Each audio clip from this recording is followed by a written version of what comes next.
loves! Kamusta kayong lahat? So, gamit natin yung ating camera. Itong camera na to mga loves ko, nasira po yung kanyang sa taas, yung screen. Pag inangat mo siya, hindi siya gumagana. So, ipapagawa natin. Pero pag sa harap naman ng lens, is okay po siya. So, ngayon mga loves ko, dahil meron tayong overnight na babysit, and kanina na ready na natin yan, yung dadalhin natin. So, nakaligo na rin tayo.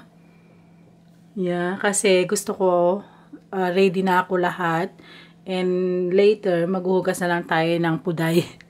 Hindi na ako magka-shower doon. So, magtatrabaho tayo start ng 3 PM kasi alis ng boss ko, mag-overnight sila somewhere. So, okay lang yun kasi 4 yung anak niya. And mas maigi na rin para makapag-relax sila.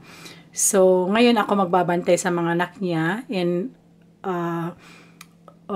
babalik sila bukas ng 11:30 ng afternoon. So, meaning to say, mag-start tayo ng 3 PM Saturday until duty natin tomorrow. Matagal ko na hindi ginamit yung camera. Na-miss ko to mga loves ko.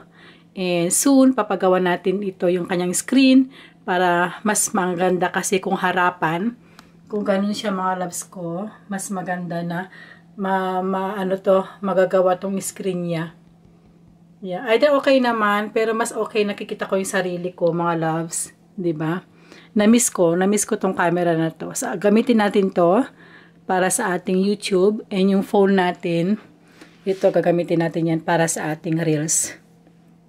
'Yun. So, i-dry lang natin yung hair natin. Time check 11:30. And maya-maya is kakain ako ng lunch, gawa tayo ng soup. Tapos magbibihis na tayo mamaya. Let's go! O, diba? Mas gusto ko yung nakikita ko yung screen, nakikita ko yung mirror. Dito, hindi ko nakikita yung screen ko. Yan.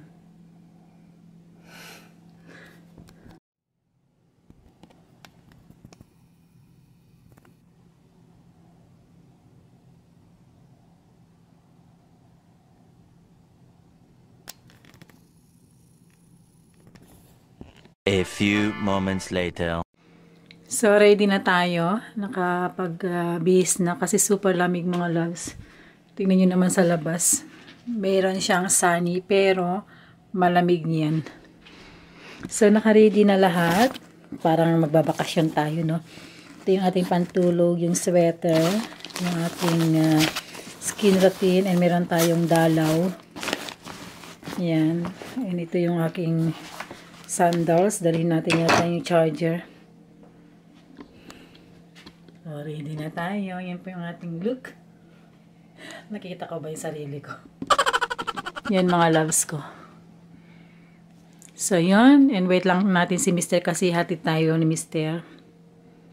So, gustong gusto ko tong na to. Yung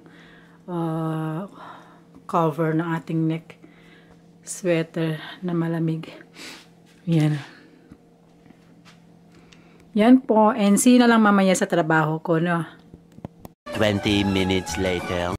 Hello mga loves. Nandito na tayo sa work. Kanina pa. So, naglinis tayo ng bahay. Yan.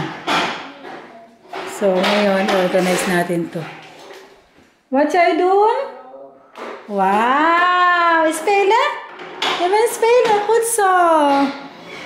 So, ngayon, i-organize natin to.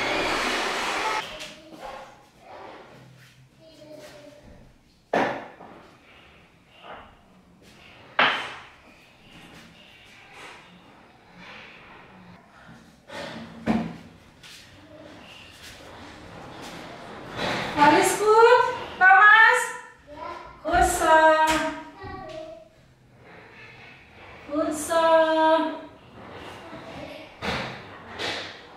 Thomas!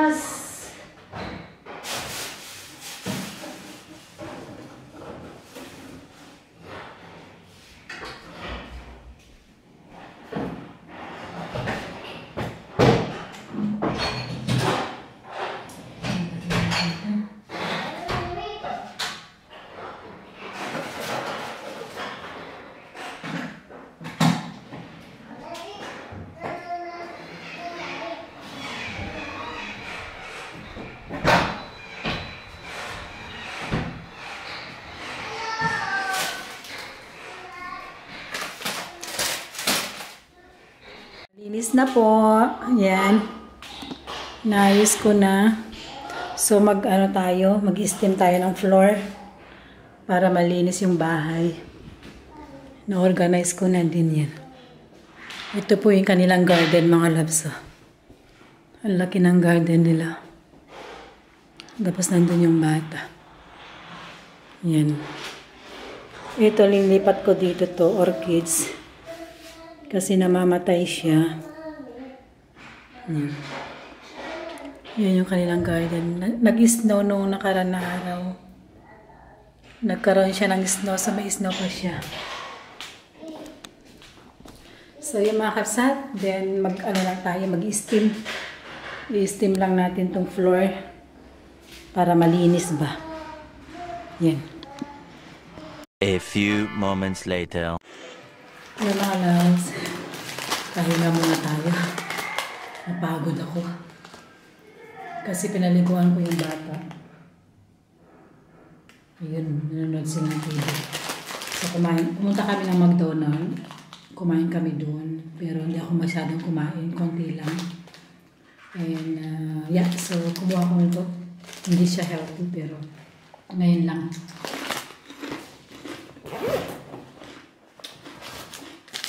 So ito yung binayaran namin sa McDonald's.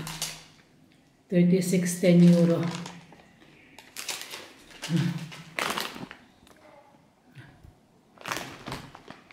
Alam nyo, naalala ko mga kapsat, ang mura ng McDonald's noon, ngayon inflation talaga, no? Biro mo yung 4 euro per order, ngayon nasa 9 euro na. So bibigay ko to sa amo ko bukas para bayaran niya.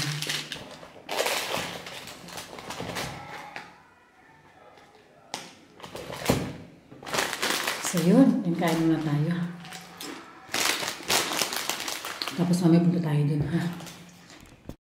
Hello mga kapsat, time check now is 10 o'clock ng gabi. So kakatapos ko lang nagtupi ng 2 basket. So tulog na yung mga bata kanina pa. And then upo lang ako sa baba ng mga 30 minutes. Then akyat na ako at magbibihis tayo ng pajama. And first time ko na magbibihis ulit after 5 years. And then hindi naman mahirap kasi yung bunso 3 taon na. So sana hindi siya magising. Dire-diretso yung kanyang tulog.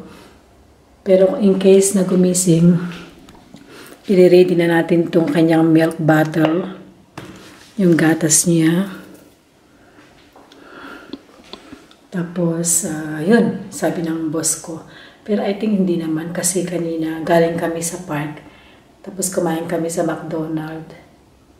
And ang dami yung nakain.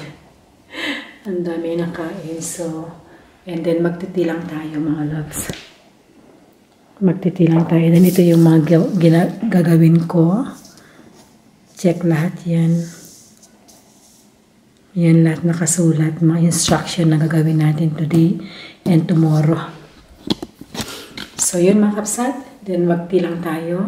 And akit kasi maaga daw gigising yung bata. Mga 6:30. So kailangan matulog tayo ng maaga. So yun. And then magti muna tayo. Akyat na tayo mga loves. Kailangan natin ito i-turn off yung mga light. Yan. Tapos to.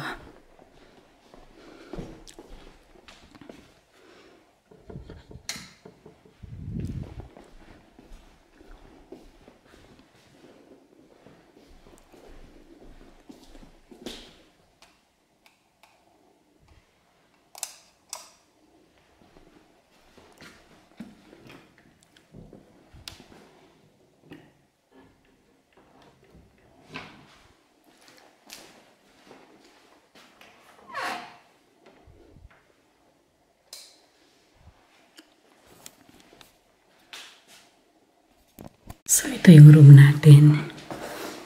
Yan, ito yung inti natin. Lagay natin dito. And meron akong heater. kailangan natin ilagay slow down. Ayan. So, yan yung bed natin.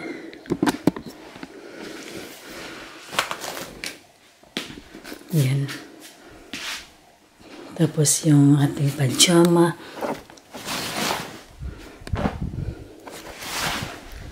Yan, pajama. So, magbibihis muna tayo. Hello mga loves. So, nandito na ako sa higaan. Matutulog na ako. Then, see na lang bukas. So, good night. The next day. Hey, mga loves. So, nagpalit na ako ng damit. Gamit ko pa rin yung, yung suit ko kahapon. Kasi mamaya uwi naman ako ng bahay. Ngayon gagawa ako ng breakfast ng mga bata. Tapos yan. Bili ako ng broad. Kasi yung isang bata na pinsan niya, gluten free. So, ngayon, mag-scramble egg tayo. Tapos, ito, yung aming kakainin. Yan. Yung mga loves. So, hindi ako nakatulog kasi namamahay ako mga kapsat. I think mga 3 hours lang yung tulog ko. Tapos, ginising ako ng bata na 6 o'clock. Yan po yung aking inanda sa kanila. Ito is gluten free. Yan. Tapos, nag-cut ako ng tomato. Yung egg. Yan. Tapos, dahil wala silang water cooker, yan. Napakula ko ng tubig para sa aking kape. Yan.